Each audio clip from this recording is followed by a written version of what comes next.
Bahá'í when he visited Washington in 1912. I was 44 years old and had devoted my life to music and the arts. My life's vision was to build organizations and schools to educate and uplift my people and our great music. In a country that not only disrespected us, but upheld the brutal Jim Crow laws that made our lives so difficult. So I listened intently when Abdu'l-Baha insistently urged us to hold meetings where blacks and whites come together. At that time, most churches and even Baha'is all across the country hosted separate meetings for blacks and whites. He made it clear over and over again how important it was for us to gather with people of all races in the spirit of utmost friendliness and joy. Well, I realized that we would not be able to eliminate the prejudices between the races until we followed his instructions. Love, love, unity, unity. From that day forward, I made sure that all our gatherings, whether worshiping, working, or socializing, would be integrated.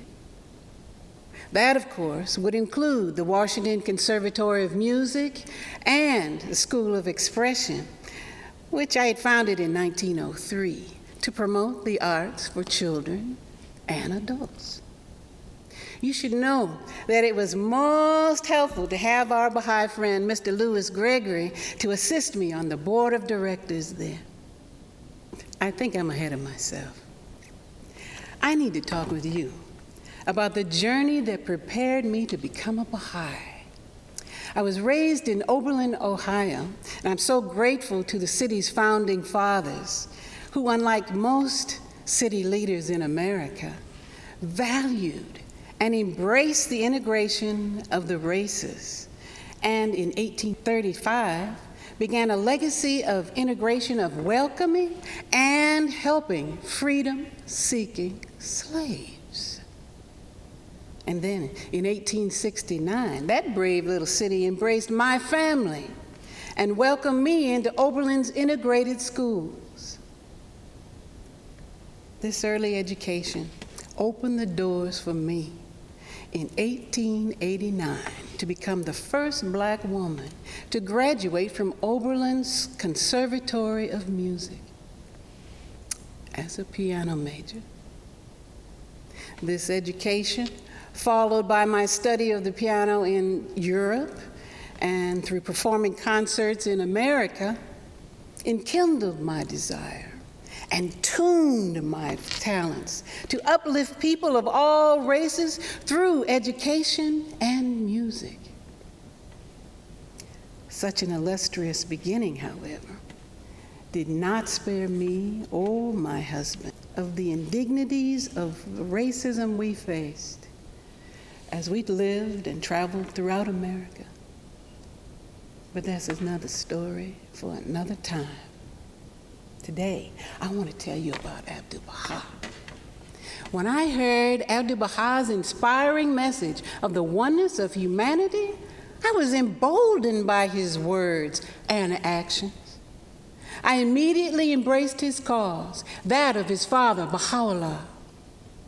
In spite of being persecuted and exiled and imprisoned over 50 of his 65 years, Abdu'l-Baha still uttered bold words of unity and love.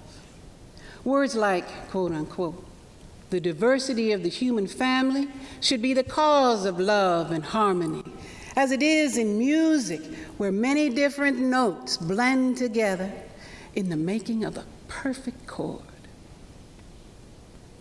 When I heard these words, I felt like God had sent me the orchestral score of my life, past, present, and future, all designed for the cause of God.